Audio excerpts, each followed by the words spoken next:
Alrighty, hey guys, welcome back to another discussion video, and today we just have one post, but I think it's an important post. I think it does give us some perspective, and I also want to give my own opinion of it, and just, in a way, kind of give both sides of the argument, and just, put some thoughts out there, right? So this has to do, well, it's in this thread that we have gone over before, where, no control over vassals. It's kind of like a funny thread. Um, but we have a lot of dev replies on this thread. And this one right here, I kind of want to make it a separate video because it's talking about kind of how things are implemented, how things are approved, and kind of just like the process, in a nutshell, right? So let's read it, and then I'm going to give my opinion on it. So we have a player, and then we have a developer response. So the player, it seems that they are shooting down most ideas and approving only easy implemented ones that won't cost much time. Their priority must be to avoid feature creep and to get release ASAP, which would cut their costs too. Okay, so that's what the player says. So what he's pretty much saying is the people who are making the decisions just want the easy things to just quickly fix, get it out there, and I guess cut their costs, right? Okay. Now let's see what the developer has to say. Developer responds, this can be the case sometimes, but here I do not think this is the case because rejected ideas 1 through 3, doesn't really matter what the rejected ideas are. I think they're with the command ideas, but regardless, are not hard things to implement actually. I think here these are rejected because they think that these do not suit well to the Mountain Blade sandbox world, which I do not think the same. They can suit well. Actually, here is the post. It seems we think similar. However, I also read comments at other platforms, and it seems some people also find taking decisions right as seen here. Okay, so let's see. So we have a little post right over here. So I'm guessing this is like their conversation. No, this looks like an anonymous conversation. What site is this from? Is this, what site is this from? I have no idea what this site is. I always see posts from this. It is what it is. But alright, so let's see what people have to say. I'm guessing you're just anonymous people. So, Armagon, knowing how to make compromises. If you can make the AI target settlements like that, you will easily S-word all over the sandbox. Yes, I think I must agree. Having the ability to target settlements might be too strong for Mountain Blade. Does he visit here, or was he linked to the pick by somebody? I agree with not being able to target a thief, but a king should be able to prioritize offense, attack, default. Okay, so here's pretty much kind of like, in a way, what kind of happened. This is actually what kind of happened. So the original ideas was that you're going to have a lot more control over all the developers' ideas and kind of like the players, was you're going to have a lot more control over if you own a clan, what they attack, what they defend, all that, right? You can do specific settlements. And for a king, same thing, right? Now, people just, I guess the people at the top kind of disagreed and said, you know what, this is not going to be the best for a sandbox. It's a little bit too much control, which, again, is up for discussion. You know what I mean? You might disagree with it. I disagree with it. But it is what it is. Now, what happened is what looks to be pushed out, and what we have talked about before, is the ability that as a king you can prioritize if your clans go on the offense, which is to attack, go on the defense, which is just to protect, and then default is what they do right now, where they switch in between. And that's kind of what's happening now. What's it called? I think here's the thing. I think, like this person says right here, oh, well, I suppose this is a good first step. I also think this is a very good first step. But I think we could take this a little bit further. Maybe not target settlements, but what about if we could target specific clans? Would that be too much? Like, if you see a clan in a specific, what do you call it, kingdom, own like 6 different properties, can we target that clan and just something like that? But again, You might disagree, but that's what was chosen. But I still think this is still better than nothing, if that kind of makes sense, right? But all right. So Dev continues. So we all look from our perspective, in my opinion. If we add these even, I think we can reach 22,000 players at weekends. Means even that kind of small addition will make the game played 5% more. This is only a guess. And I think player count shows what is the right choice. Again, it is my idea. You can say it does not show anything. Okay? So what he's saying pretty much right there is, he thinks that this would improve player count. More people will play because they have more control. And overall, that would be the right choice. But again, this is only his prediction, right? As I said, I was disappointed when I hear their decisions. But some can think these declines are the right decision with different backgrounds/reasons. Yeah. Maybe there are some people in the forum also find these he keeps saying declines right, but they do not right.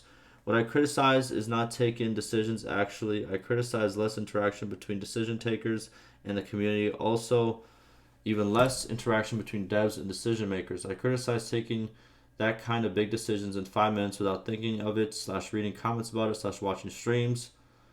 Otherwise, maybe if there happen to be long and detailed debates, maybe we can see what was wrong in these conditions. I do not think that way, but I am not persuaded. All right.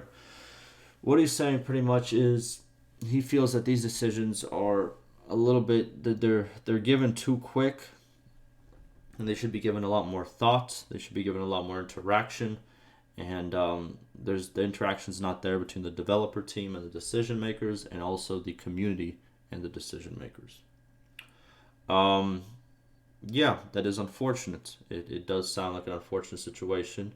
The developers have been talking about this for a while now, and as a person who I've never been a developer, but I've worked for places where you have a boss. Even if you get a little bit higher, than just the normal worker, you still have a boss, usually always, unless you make it all the way to the CEO, but then you still have a boss because then you have the owners. You know what I mean? So regardless of what you do, and I know a lot of people want to be like, oh, if you're your own boss and you do this and that, then you don't have to talk to anybody.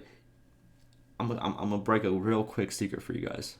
You guys always have a boss. There's always a boss somewhere. You know what I mean? Like, for example, I do this YouTube stuff, right? It makes me alright. I make it all right. You know what I'm saying? Income. I still have a boss. I still have YouTube. They still make the decisions. You know what I mean? They could just go like that, and my channel's gone if they wanted to. They give me some kind of weird excuse, and boom, it's gone. You know what I mean? Or there's so many different things. People who like resell stuff. Let's say on Amazon, maybe on eBay. Again, you're kind of like your own boss, but you still. The platform is your boss. Do you know what I'm trying to say? Or let's say Instagram influencers or other influencers. Let's say TikTok is really big right now. There's still always a boss, which is the platform. And the platform is owned by somebody. You know what I'm trying to say? And with that being said, so I don't go too far off the tangent, the bosses kind of make decisions, and most of the times, a lot of the workers don't agree with it. You know what I mean? Sometimes they do, but most of the times they don't. And this feeling of just not having enough interactions between the devs and the decision makers is what a lot of workers feel when it comes to bosses. There's not a lot of interactions, and there's not a lot of just stuff is being made without any what do you call it? Like a lot of changes. Like, okay, so I worked in retail, right? And a lot of changes to the workers were made and then given to an email and being like, hey, these are going to start Friday. Hey, these are going to start Monday. Hey, these are going to start this day. Boom, boom, boom, boom, boom, boom, boom. And you had zero say. You know what I mean? Zero say. And it sucks. It sucks. You know what I mean? And whether they're good decisions or bad decisions, that's perspective, as he says right here. That is literally perspective. You know what I mean? For the worker, it might for the worker or for the dev in this situation, it's not the the right choice. But for the owner, it might be the right choice. Or the decision maker in this, which I'm pretty sure is kind of co in hand with the owner, right? But okay, so let's. With that being said, let me take it back to this right over here. Here's what I think. I think that I don't think it's to avoid costs. You know what I mean? I don't think these developers are still going to be developers after this game is released. You know what I mean? I don't think they're going to get let go. You know what I'm saying? They're still going to keep developing games. So the cost is like, I don't know exactly what people mean by that. Cost is still there. You still pay your developers to make the next game, the next DLC, keep fixing the game. That's how it works. You know what I mean? But I don't think that's the reason. Why I think it's the biggest reason is, here it is. So decision makers or bosses, right? They want to minimize, I want to say losses, but minimize risk. You know what I mean? Risk aversion. They just want to make it as safe and for them to not lose something, or for them. Okay, how can I explain this? Okay, so if they were to just always say yes, yes, yes, yes, yes, yes, yes to all these concepts, there's a chance that all these concepts put together might change the game super drastically, and it might have a negative influence on the current player base, right? And they don't want that. They don't want that current player base to drop. They want that current player base to stay at what it is. So, but if they make a lot of radical changes and the current player base doesn't like it, there's a chance that it might die down completely. They might want to raise this current player base. That's why they accept some of these features. But again, they don't want to accept too many because it might put the scale downwards and bring the player count all the way down. So therefore, it's like this. Again, it's like this mental game of just like, they want to keep their, they want to keep the player count there because obviously that kind of keeps players interested. And obviously those same players, if they like the game, they're gonna buy the next one. So obviously, of course, there's a cost aspect of it. Of course, it's a business. It is what it is, right? But they don't want to make too much radical choices that might tip the scales. And here's the problem: these choices might tip the scales positively, but here is where the interactions come in. As he states right here, there's not enough interactions with the devs and the decision makers. The devs have said they watch streams. They posted what do you call it?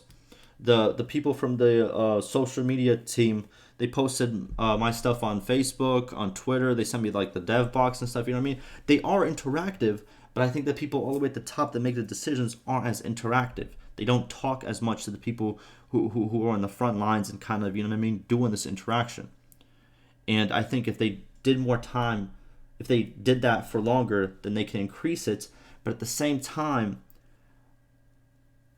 how can I say this? I don't think they don't care. It's probably not their priority, which is unfortunate, but that might be what it is. You know what I mean? But those are just my thoughts. Let me know what you guys think.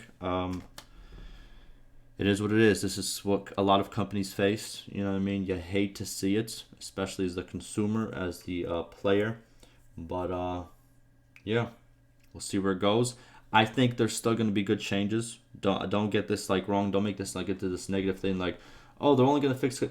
I still think there's going to be good changes. We still have a lot of stuff coming. So let's hold the line. Let's see where it goes, right? And